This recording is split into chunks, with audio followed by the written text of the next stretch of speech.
안녕하세요. 오늘도 사연살롱을 찾아주셔서 감사합니다. 이혼한 지 8년쯤 되는 돌싱녀예요. 20대 초반 아무것도 모르는 나이에 결혼해서 10년간의 결혼 생활을 하고 이혼한 지 8년이 지났어도 아직 30대 후반이네요.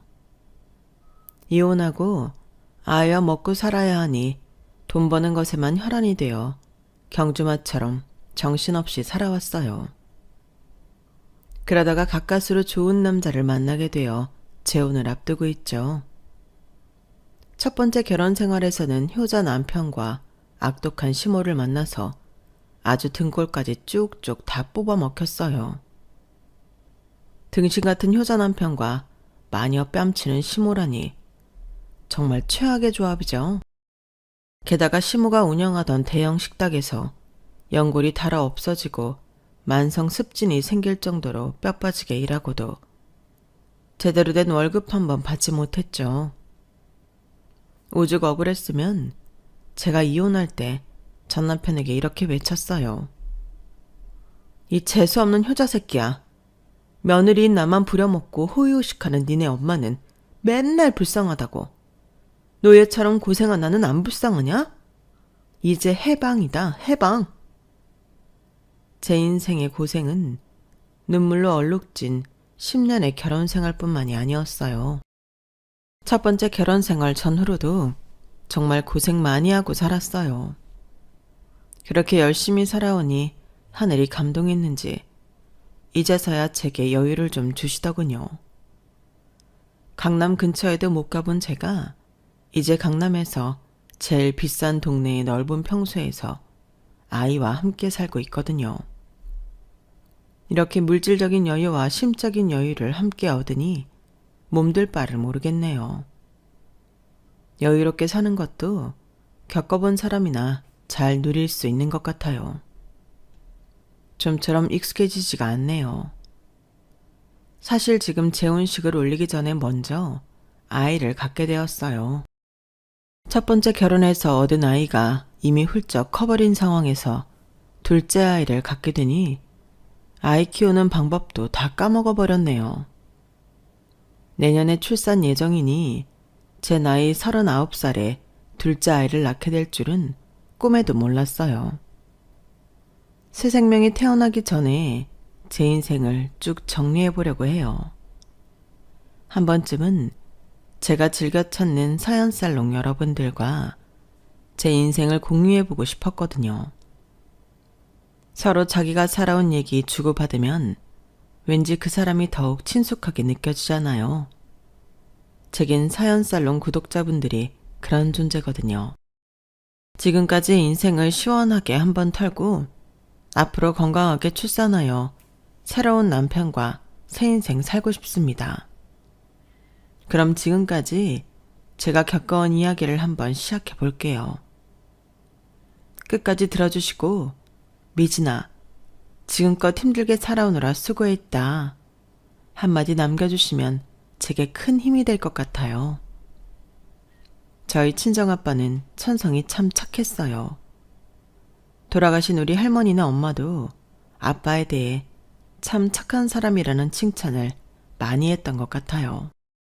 가족들에게도 자상하고 스윗한 분이었지만 세상은 착한 사람에게 유독 가혹하게 대하더군요. 사회에서 착하기만 한 사람은 그냥 등신이더라고요. 아빠는 시장에서 신발 도매업을 원활하게 운영하고 계셨는데 돈을 좀 만지는 것 같으니 아빠와 친하게 일하고 있던 상인이 아주 유망한 부동산 투자를 권했어요. 덩치가 큰 부동산이니 여러 사람이 공동으로 소유했다가 개발되면 수익을 똑같이 나누자는 제안이었죠. 긴급 개발 계획이 3개월 후에 발표되며 현실적인 수익은 3년 내로 난다면서 말이죠. 고위 공무원으로부터 어렵게 빼낸 정보이기에 아주 친한 지인에게만 알려주는 투자처라고 했어요. 바보 같은 우리 아빠는 그 얘기를 믿고는 평소 친하게 지내던 상인들을 모았어요. 힘들게 장사하는 사람들 돈 벌게 해주고 싶은 마음에서 말이죠. 몇몇 동조하는 사람들과 함께 지금까지 모아온 전 재산을 투자했어요. 그리고는 3개월 후에 발표한다는 개발 계획만 손꼽아 기다렸죠. 딱 3개월 후. 기다리는 개발 계획은 간간무소식이고 대신 상인들의 전화가 빗발치더군요. 그날이 외동딸인 제 생일이어서 가족끼리 조촐하게 치킨 파티하고 있다가 우리 가족은 모두 그 날벼락을 고스란히 전해들었죠. 이사장, 아니 이 새끼야. 그놈 전화 안 받고 톡였다는데 내 피 같은 돈 어쩔 거야. 우리 아들 대학 보내려고 모아둔 돈인데 아휴 내 피 같은 돈. 내 돈 돌려내. 아빠는 대체 무슨 영문인지도 모른 채 욕을 한 바가지 들어야 했어요.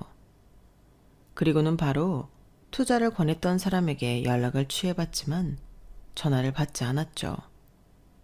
아빠는 물론 우리 가족 모두 충격에 빠졌어요.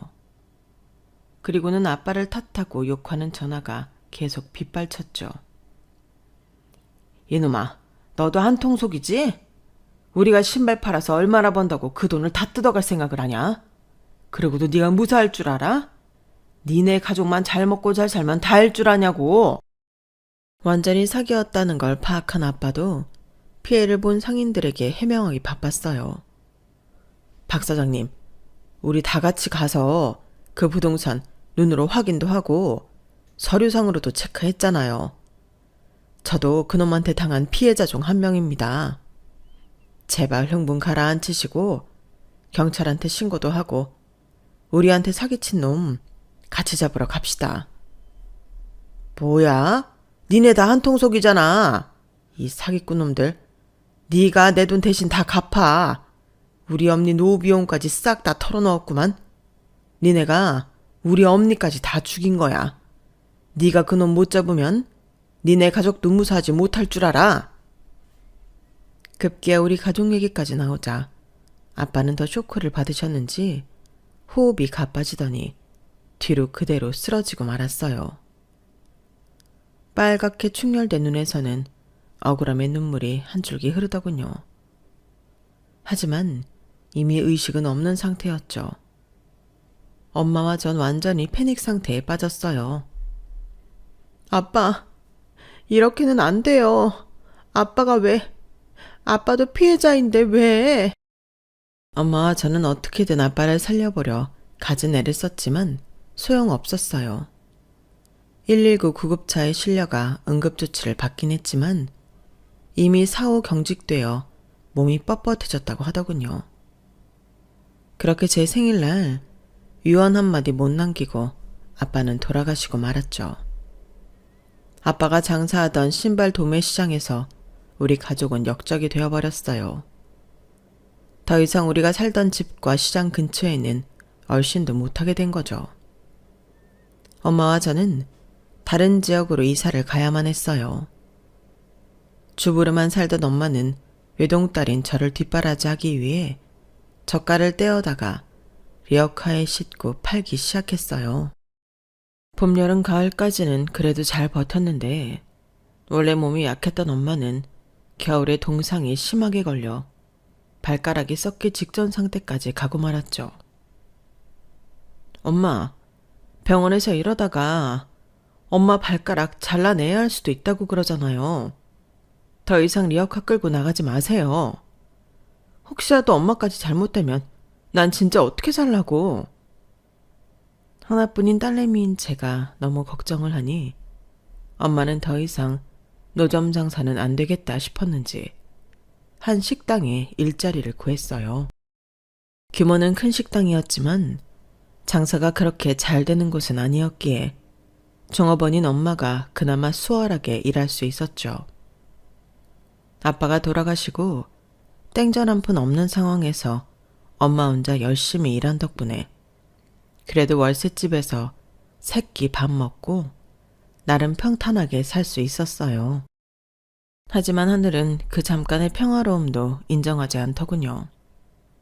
엄마가 자꾸 하혈을 하고 체중이 쭉쭉 빠진다기에 받아본 건강검진에서 유방암 말기 진단을 받은 거예요. 이미 림프선을 타고 암이 곳곳에 퍼진 상태였죠. 아직 고등학생이었던 저는 큰 충격을 넘어서 공포감이 들더군요. 그건 엄마도 마찬가지였기에 그래도 제가 정신을 차리고 엄마를 최대한 살려내야 했어요. 엄마, 울지 마세요. 우리나라 의료기술이 얼마나 좋아요. 충분히 살 수 있어요. 우리 엄마 절대 죽게 내버려두지 않을 거야. 하지만 이미 말기암에 체중이 다 빠져버려 피골이 상접한 엄마였기에 저도 자신이 없었어요. 하지만 엄마를 살리기 위해 최선을 다하고 싶었기에 일단 치료비를 구하는 게 최우선이었죠. 고등학생인 제가 치료비 구할 곳은 많지 않았어요. 친구들과 학교 선생님께 손을 벌리는 것도 한계가 있었죠. 최후의 방법으로 사경을 헤매던 엄마를 대신해 엄마가 일하던 식당 사장님을 찾아갔어요. 영업이 거의 끝나갈 시간의 식당엔 여자 사장과 그 아들로 보이는 젊은 남자가 있더군요. 그들 앞에서 머리를 조아리며 빌다시피 병원비를 구걸했죠. 사장님, 정말 면목 없습니다만 저희 엄마가 유방암으로 다 죽어가고 있습니다. 혹시 병원비를 좀 빌려주시면 제가 나중에 꼭 갚도록 하겠습니다. 이곳에서 일하던 직원에 대한 정의라고 생각하시고 딱 한 번만 도와주세요. 저희 엄마 좀 살려주세요. 뭔가 싸늘한 인상의 여자 사장은 절 째려보며 단칼에 거절하더군요. 야, 박복자 그 아줌마가 여기서 일하면 얼마나 일했다고 내가 돈을 빌려주냐? 여기가 뭐 은행이야 천당포야.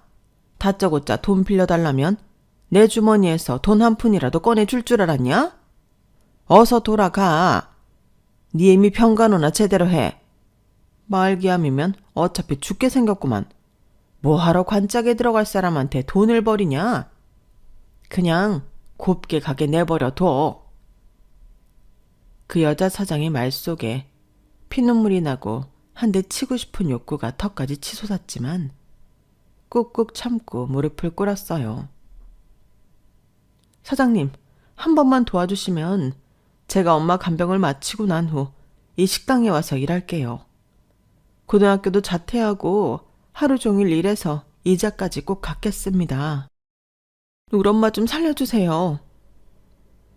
제 모습을 안타깝게 보고 있던 사장 아들이 절 손수 일으켜주며 자기 엄마한테 그러더군요. 엄마, 나중에 이분이 이래서 갚는다잖아요. 사람 한 명 살리는 셈 치고 돈 좀 빌려주세요. 네?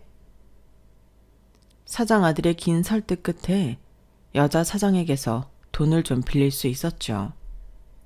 그 돈으로 엄마에게 항암 치료도 해드리고 입원 치료도 받게 해드렸어요.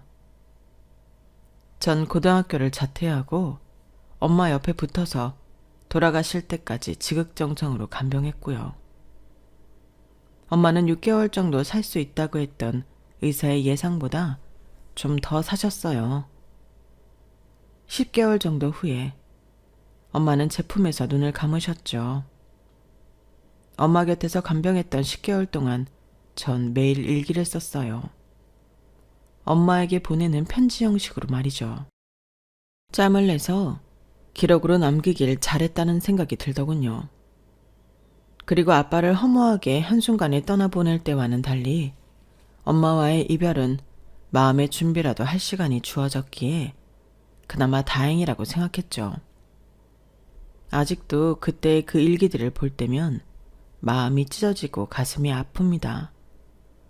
우리가 부자였다면 아빠와 엄마가 그렇게 돌아가시지 않지 않았을까 하는 마음에서 돈이 왼수처럼 느껴지기도 하고요. 없는 돈이었지만 최대한 쥐어짜내서 장례식까지 치러드렸어요. 엄마 장례식 첫날 식당 아줌마와 그 아들도 왔어요. 오자마자 다짜고짜 돈 얘기를 꺼내더군요. 야, 내 돈 언제 갚을 거냐? 어차피 1년도 못 가서 죽을 사람한테 뭐하러 돈을 쏟아붓니? 네가 전에 말했듯이 너라도 우리 식당 와서 일하면서 갚도록 해라. 최저시급으로 그 돈 다 갚으려면 앞으로 몇 년간은 하루 종일 일해도 다 못 갚지 않겠니? 내일부터 당장 나오도록 해. 아무리 어려울 때 돈 빌려준 사람이지만 말본새가 정말 마음에 안 들더군요. 화가 나서 따져 물었죠. 사장님, 지금 사람이 죽은 마당에 그렇게 모질게 말씀하셔야 속이 시원하겠어요? 저 그 돈 안 떼먹습니다. 이자까지 쳐서 갚을 테니 걱정 마세요. 제가 세게 나오니 아무 말 없이 식당 주인이 쌩하니 가버리더군요. 그 아줌마가 나가고 주인 아들이 제게 대신 와서 사과했어요. 미안해요, 미진씨. 우리 엄마가 마음은 여리고 착한 사람인데 말을 좀 세게 하시는 경향이 있어요. 아마 젊은 나이에 혼자 되어 아들들 키우느라 성격이 강해지신 것 같아요. 이해해주세요. 그나저나 미진씨 진짜 장하네요. 어린 나이에 혼자서 어머니 간병에 장례까지 다 치르고 대단해요. 저희 엄마한테 말씀드리고 제가 장례식 마칠 때까지 옆에 함께 있어드려도 될까요? 힘쓰는 일은 제가 다 할게요. 미진 씨는 피곤하면 들어가서 좀 쉬어요. 이렇게 길게 말해본 건 처음이었는데 식당 주인 아들인 강준성, 이 사람의 마음씨와 말투가 정말 따뜻하게 느껴졌어요. 뭔가 마음이 사르르 녹는 기분이었죠. 이 사람 말대로 전 당장 쓰러져도 이상하지 않을 정도로 너무너무 피곤한 상태였어요. 이 남자 덕분에 간간히 장례식에 온 손님들을 받으면서도 잠깐씩은 눈을 붙일 수가 있었어요. 엄마의 장례식에서 이 남자와 함께 있으니 마치 이 사람이 내 엄마를 대신할 수 있는 존재처럼 크게 느껴지더군요. 그 후로 전 식당 주인 아줌마와 약속한 대로 식당에서 일하며 돈을 갚기 시작했어요. 그 주인 아주머니는 20대 초반에 아들 둘을 낳고 남편도 일찍 죽어 홀로 된 사람이었어요. 아들들도 20대 초중반이었으니 주인 아주머니도 40대 후반밖엔 안 된 사람이었죠. 지금 40대 후반이라 생각하면 엄청 젊은 나이지만 그땐 제가 19살이었고 주인 아줌마가 워낙 서슬퍼런 양반이었기에 좀 어렵게 느껴졌어요. 주인 아줌마의 첫째 아들은 공부를 잘했는지 다른 지역 치과대학에 다니고 있었어요. 저희 엄마 장례식을 도와줬던 둘째 아들은 전문대를 졸업하고 식당 일을 돕고 있었죠.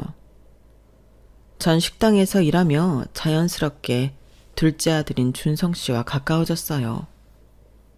우리 엄마 장례식에 끝까지 함께 해주며 도와준 보답으로 조그마한 선물도 하고 나가서 따로 밥도 먹으며 친해졌죠. 준성 씨가 절 여자로 보는 게 느껴졌고 얼마 지나지 않아 고백을 하더군요.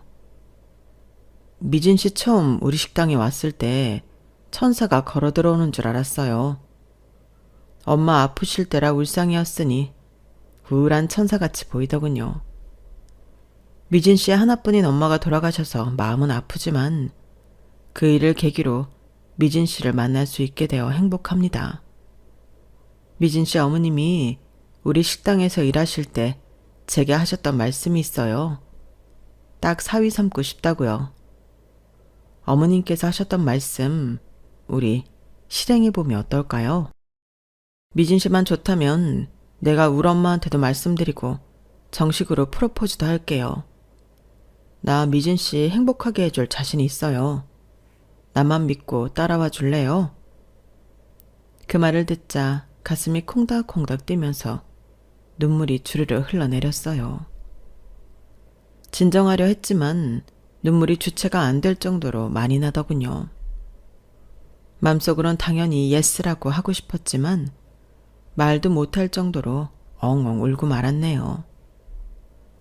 중학교 때 갑자기 아빠가 잘못되면서부터 한 5, 6년간은 정말 고난의 세월을 보내왔기 때문인 것 같아요.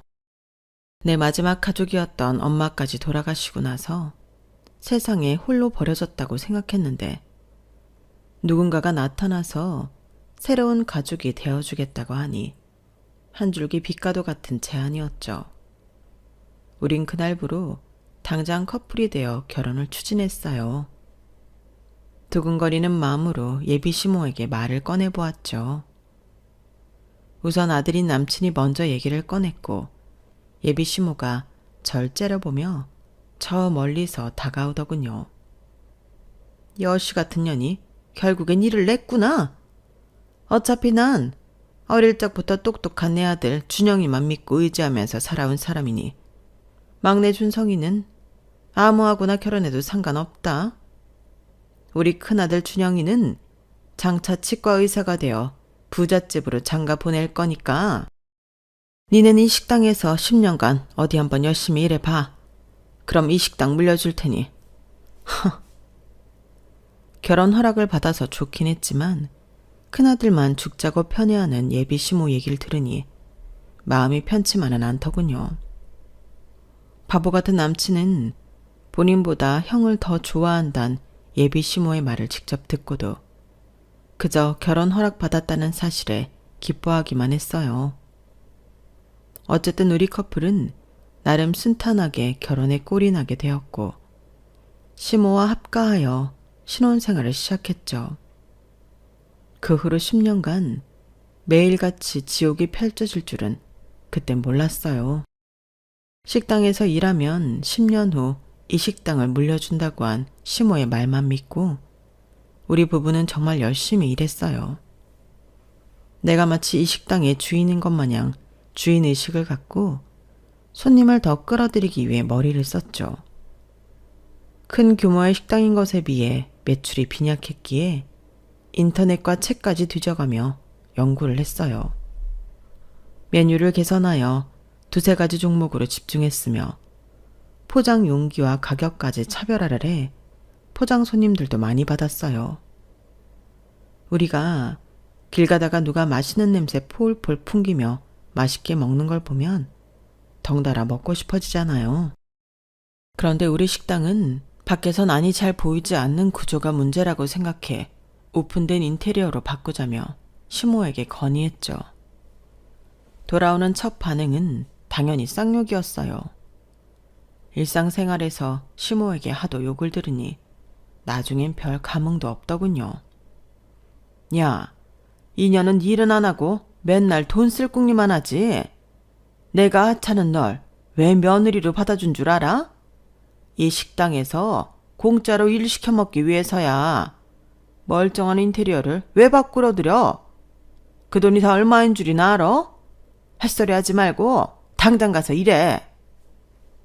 어머님, 제가 언제 시간 허투루 쓰는 거 보셨어요? 이게 어디 저 혼자 잘 먹고 잘 살자고 하는 짓이에요. 다 어머님 식당 잘 되게 하기 위해 발버둥을 치는 거라고요. 저한테 욕할 시간에 시장 한 번 더 나가서 세상 물정 좀 파악하세요. 무턱대고 주어진 일만 하는 게 아니라 머리를 써서 개선을 해야 장사가 잘 되죠. 뭐야? 2년이 며느리 주제에 어따 대고 시애미한테 눈을 부릅뜨고 대들어. 이 애미애비 없는 년, 버릇없는 년 같으니라고. 하지만 저도 20대 초반의 나이였기에 젊은 치기로 시모한테 절대 지지 않았죠. 시모를 설득해서 인테리어를 오픈형으로 바꾸었고 결과는 초대박이었어요. 물론 블로그와 유튜브를 비롯한 바이럴 마케팅도 엄청나게 효과가 좋았고요. 어쨌든 우리 식당은 황골탈퇴하여 매출은 수직 상승하였어요. 더 이상 옛날 그 고리타분하던 그 식당이 아닌 그 지역에서 굉장히 핫한 식당으로 거듭날 수 있었죠.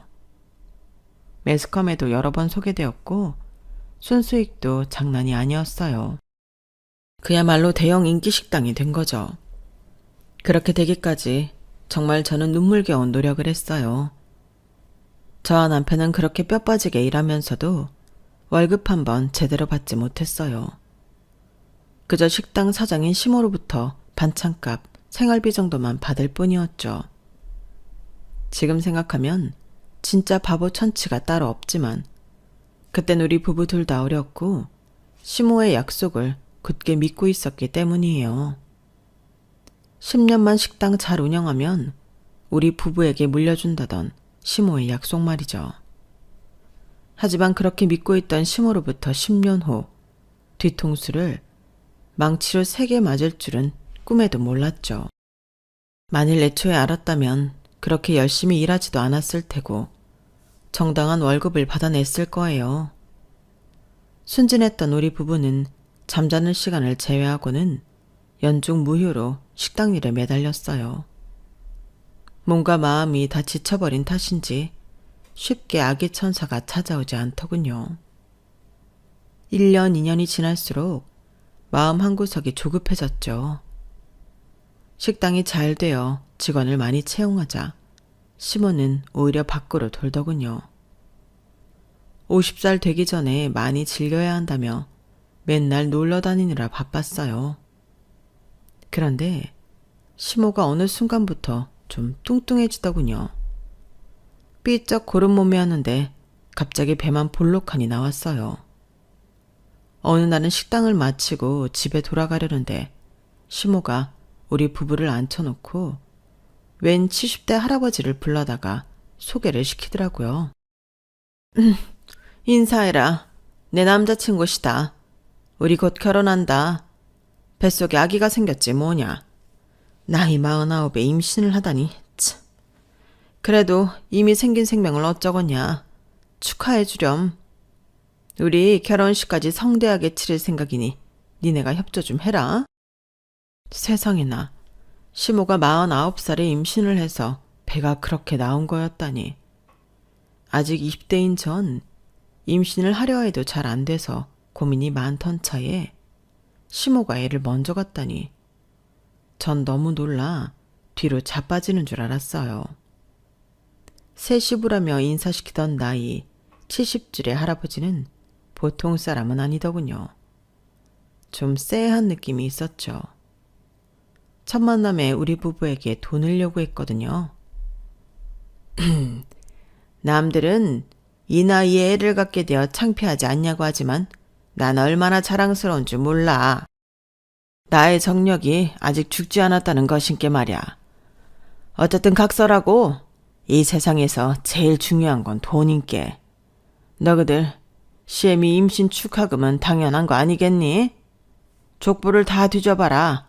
조상 중에 나이 49에 애 가진 사람 있나 말이야. 이보다 더 큰 경사는 없으니까 두당 최소 2천씩은 준비해 다오. 여기도 장사도 잘 되는 식당이니까 굽을 쳐넣은 돈 많을 거 아니냐. 알겠지? 두당 2천씩을 준비하려면 우리 부부에게 4천만 원을 뜯어가겠다는 건데 어이가 없었죠. 아니 새아버님, 지금 4천만 원을 내놓으라는 건가요? 천만남에 정말 뜬금없네요. 저희 여기서 월급 받고 일하는 게 아니라 어머님께 생활비 정도 빠듯하게 받고 일하고 있어요. 49살에 임신하신 게 얼마나 큰 경사라고 몇 천만 원을 말씀하시는지. 그럼 저희 300만 원 정도 축하금 드릴게요. 갑작스럽게 예비 시부라는 할아버지에게 300을 뜯기고 시모의 임신으로 좀 혼란스러운 나날을 보내고 있는 중에 저희 임신 사실까지 알게 되었어요.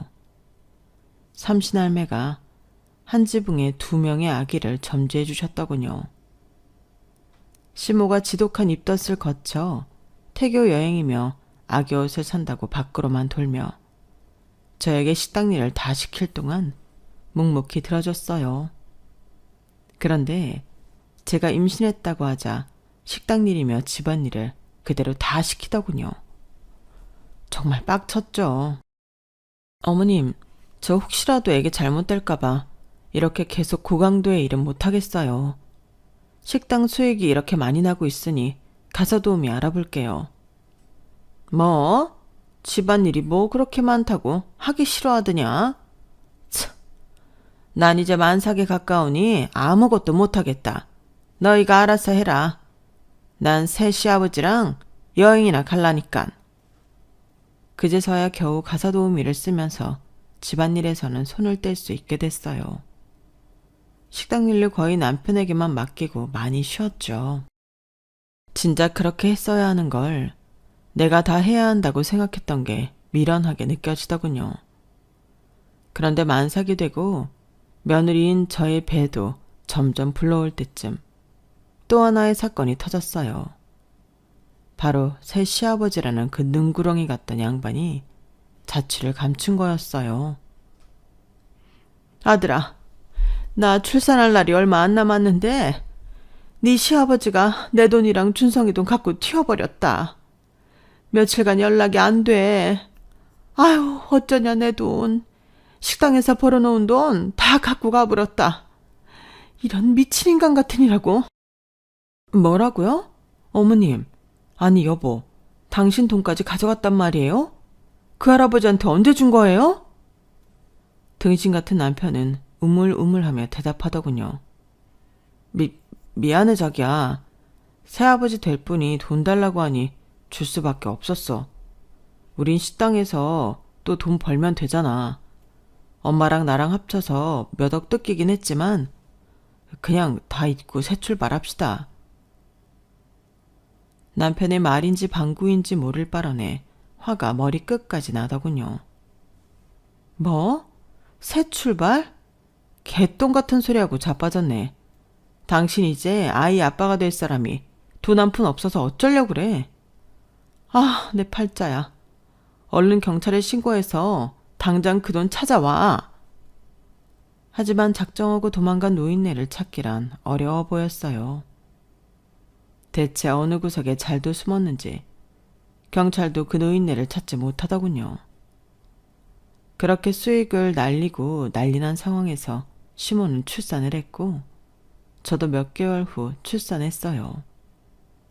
신생아가 2명이 동시에 생기니 정신이 하나도 없더군요. 남편은 카운터를 봐야 하니 저 혼자 독박 육아를 했더랬죠. 그런데 거의 쌍둥이를 키우는 기분이었어요. 시모가 자기 힘들다고 자기 애기, 그러니까 저한테 시동생까지 맡겨버리더군요.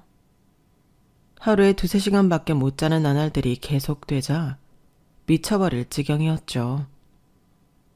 어머님, 저한테 신생아인 도련님까지 완전히 맡겨버리시면 어떡해요? 저 혼자 졸지에 아기를 2명이나 보게 됐잖아요. 이렇게 단 1시간도 안 보실 거면 대체 애를 왜 낳으신 거냐고요. 아니, 처년이 애 낳더니 이제 눈가리에 배는 게 없구나. 야, 내가 나이 50줄에 2시간씩 차가며 애를 보면 쓰러지지 않고 배기겠냐? 이 시엠이 죽는 꼴 보고 싶어서 그래. 그리고 난 쓸모 있는 아들내미 낳았고 넌 쓸데없는 딸내미 낳았잖냐? 암만 아들이 더 귀하지. 안 그래? 네 딸보다 내 아들을 더 잘 돌보란 말이다. 시모라는 여자한테 말을 해봤자 소 귀에 경일 끼었어요. 도통 제 얘기가 통하질 않고 아무 소득도 얻을 수 없었죠. 그 나이에 아들 낳았다고 딸 낳은 절 폄하하며 엄청나게 자랑은 하더군요. 전 시모가 뭐라 하든지 말든지 육아 도우미를 쓰면서 버텼어요. 애 낳아서 힘들 때 친정이 없으니 심적으로 더 힘들더군요. 친정 엄마 아빠가 너무나 보고 싶었죠. 마음속으로 엄마 아빠를 향해 다짐 또 다짐했어요. 엄마 아빠, 나 우리 예지 잘 키울게요. 그리고 쉬없는 식당도 잘 물려받아서 보란듯이 잘 살 거예요. 하늘에서 지켜봐 주세요. 하지만 얼마 안 가 열심히 살겠다던 다짐을 또 무너뜨리는 일이 있었어요. 남편의 형, 그러니까 치대를 졸업하고 지방 치과병원에서 페이닥터도 일한다던 아주버님이 결혼과 동시에 치과를 개업한다며 돈을 달라는 거였어요. 맨날 돈 뜯어가는 작자들만 있으니 돈이 모일 리가 없었죠. 시모는 그토록 좋아하던 치과의사 아들이 부잣집 여자한테 장가간다니 입에 귀에 걸리더군요. 시모가 큰아들이라면 어찌나 껌뻑 죽던지 큰아들 진료하는데 방해되면 안 된다고 일하고 있는 치과도 못 가게 했더랬죠. 덕분에 우리 가족은 치과 의사 가족을 냅두고 다른 곳에 가서 치과 치료를 해야 했죠. 야, 며느리야, 너 돈 좀 내놔봐라. 우리 귀한 큰아들이 장가 간단다. 예비 며느리네 집안이 동남아에서 리조트 사업을 크게 하는 집안이랴. 우리 큰아들이 어려서부터 공부도 잘하고 치대도 한 번에 합격하고 워낙에 잘났으니 드디어 준체벌쯤 되는 집안에 장가 가는구나. 이참에 치과 개업까지 한다니 너 돈 모아둔 거 싹 다 내놔봐라. 아니, 저희가 모아놓은 돈이 어딨어요, 어머님. 10년 채우면 어차피 저희한테 식당 물려주실 거라면서 월급도 제대로 안 주시고 매번 생활비만 주시잖아요. 그리고 아주버님은 준 재벌집에 장가 간다면서 차과에서 병원 하나 안 차려준대요? 그 처갓집이 동남아의 리조트랑 다른 부동산이 수십 개 있는데 거기에 현금이 다 묶여 있단다. 넌 돈이 없어 봐서 잘 모르겠지만 부동산에 현금 묶여 있으면 당장 융통이 잘 안 되는 법이야. 이번엔 확실히 지참금 좀 내놔봐. 맨날 돈 없다고 뻥카 날리지 말고. 시모는 내게 뻥카라고 했지만 정말 가진 돈이 별로 없었어요. 우리 예지 키워야 하는 돈이었기에 그 쌈짓돈을 시댁에 다 뺏길 순 없었죠. 최대한 죽는 소리 하며 아주버님 결혼과 치과 개업에 100만 원 정도만 보태고 말았어요. 100만 원도 저에겐 큰 돈이었죠.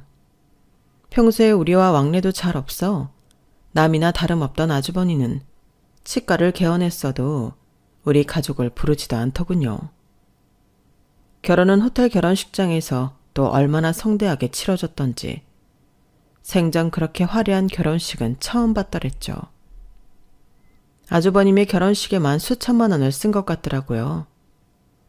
솔직히 그걸 보고 질투가 나지 않았다면 거짓말일 거예요. 둘째 아들인 내 남편을 대하는 시모의 태도와 금전적인 지원이 아주버님과는 너무 차이가 났기 때문이죠. 시모에 대한 미운정마저 뚝뚝 떨어지는 순간이었죠. 그리고 한 집에 아이가 2명이 태어나고 가족이 늘어나자 시모와 함께 살던 그 집이 좁게 느껴졌어요. 또 그 집에 살면서 내 아이와 동갑인 시동생까지 키워줘야 하는 시간이 길어지자 지쳐버렸죠. 분가를 하고픈 마음이 커져서 남편에게 모아놓은 돈이 얼마나 있냐고 물어봤어요. 그랬더니 또 등신 같은 남편은 우물쭈물하며 제대로 답을 못하더군요. 아, 분가? 돈? 미안해 예지 엄마. 저번에 형 결혼하고 치과 개업한다고 해서 그동안 모아놓은 돈 다 줬어.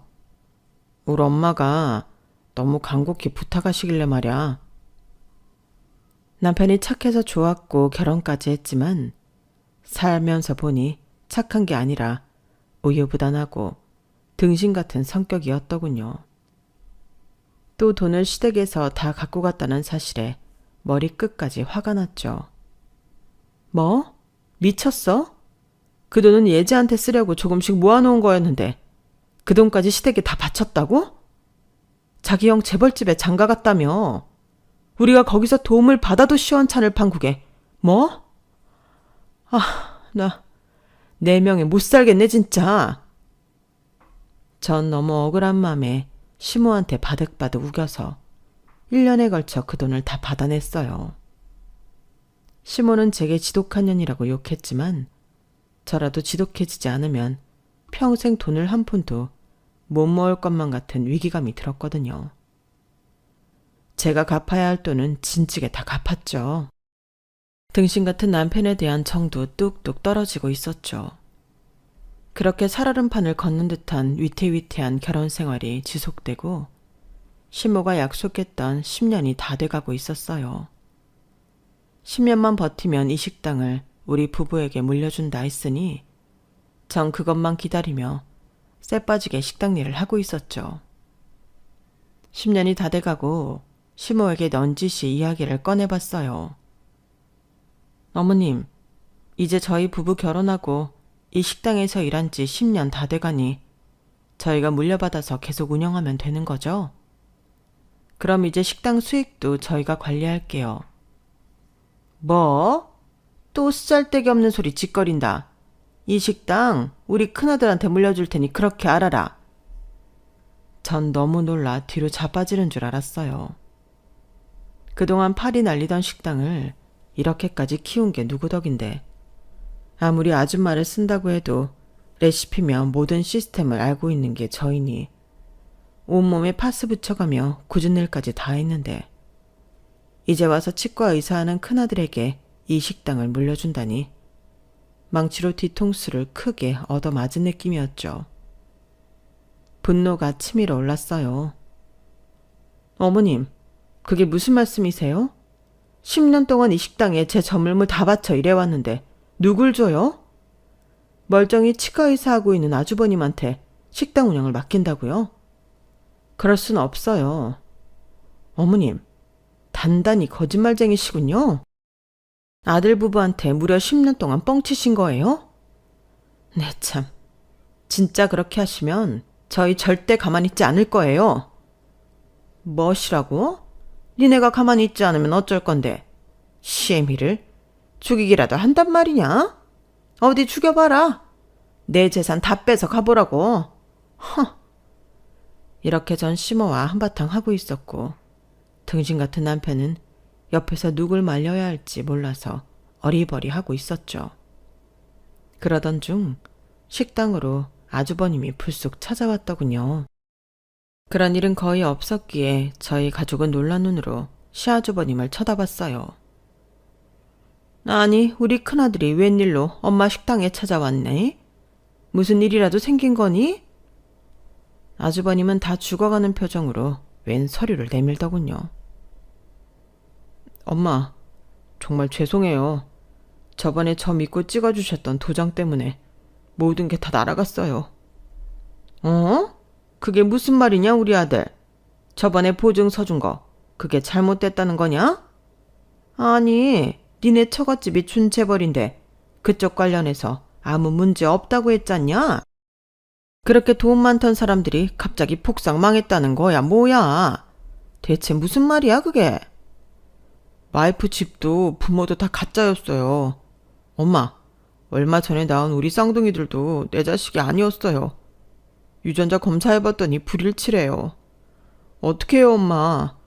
나 완전 사기 결혼 당한 거예요. 와이프한테 추궁했더니 내 돈까지 싹 다 갖고 웬 외간 남자랑 도망갔더라고요. 아마 그놈이 쌍둥이들 아빠인가 봐요. 순식간에 아주버님이 쏟아내는 말들이 다 믿기지 않았어요. 그런데 아주버님이 끝내 결정타를 날리더군요. 엄마, 나 치과 의사도 아니에요. 치위생사인데 그동안 거짓말 친 거예요. 그래서 아무도 우리 치과에 오지 못하게 한 거고요. 어렸을 때부터 큰아들이 나한테 가졌던 엄마의 기대에 부응하기 위해 다 거짓말한 거예요.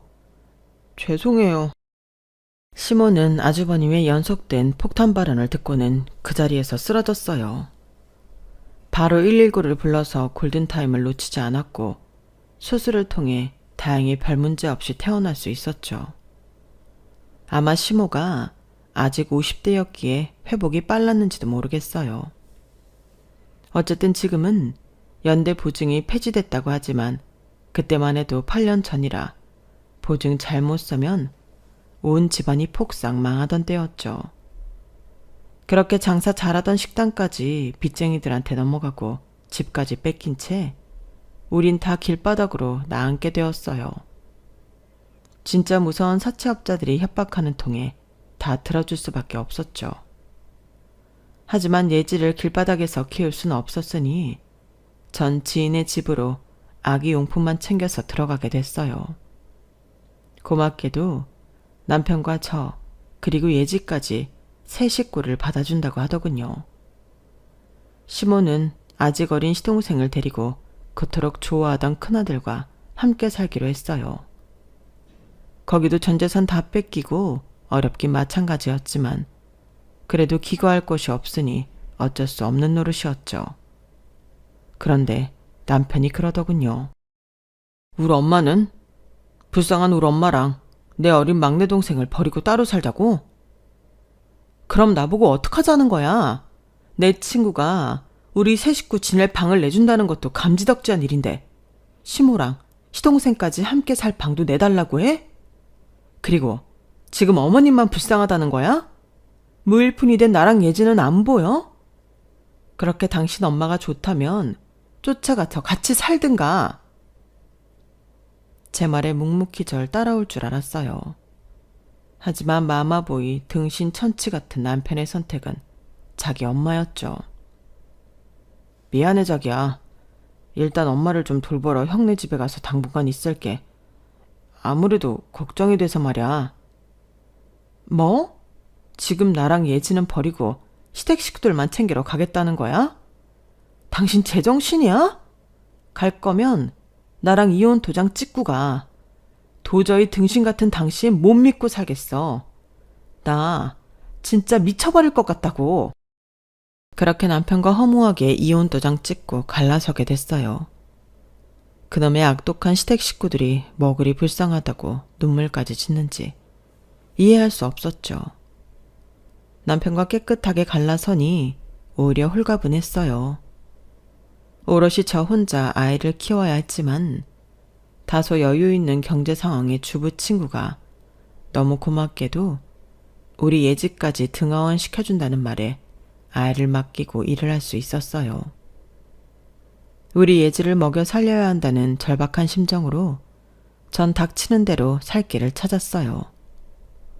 우선 소상공인 대출을 최대한 받아서 조그만 식당을 차렸고 제가 시모의 식당을 크게 키웠던 노하우를 살려 그대로 적용했죠. 제가 장사 잘하는 재능은 있는지 다행히 식당 규모는 급속도로 커졌고 통장에 돈도 많이 쌓이더군요. 그동안 대출도 다 갚고 어려울 때 손 내밀어준 친구에게 금전적으로 크게 보답할 수 있었어요. 너무 뿌듯한 순간이었죠. 들리는 풍월에 의하면 전 남편의 집은 그 지방에 식당을 차렸다가 망하기를 반복하고 있다고 하더라고요. 치위생사인 아주버님의 소득에만 거의 의존하고 있다고 했어요. 어쩐지 전 남편은 약속했던 양육비도 거의 주지 못하더라고요. 제가 워낙 잘 벌고 있으니 코딱지만한 돈 따위 별로 아쉽지도 않았지만요. 전 하나의 식당에서 만족하지 않고 식품 판매를 전문적으로 하는 회사 법인을 세우기 위해 다각도로 알아봤어요. 그 과정에서 변호사인 현재 남자친구를 만나게 되었어요. 현 남친도 돌싱이었는데 우리 예지를 친딸 이상으로 생각해주며 지극정성으로 잘해주었어요. 본인도 자수성가한 타입이라 어려웠던 제 과거도 잘 이해해 주었고요. 제 나이 38살에 현재 남친의 아이를 갖게 되었고 아마 출산은 39살에 할 것 같네요. 요즘은 이렇게 나이 많은 산모도 많더라고요. 우리 예지가 워낙 커버려서 갓난 아기를 어떻게 키우는지 다 까먹어버렸지만 육아 전문가의 도움을 받으면 저보다 더 잘 키워주실 거라 믿습니다. 배가 더 불러오기 전에 남친과 성대한 재혼식을 계획하고 있어요. 드디어 제대로 된 결혼 생활을 영위해보려 합니다. 아직도 미친 시댁에서 10년간 돈 한 푼 제대로 못 받고 뼈 빠지게 고생했던 걸 생각하면 자다가도 벌떡 일어날 정도로 억울하긴 해요. 하지만 거기서 몸소 체득한 노하우로 저만의 사업을 이 정도까지 일으킬 수 있었던 것 같기도 해요.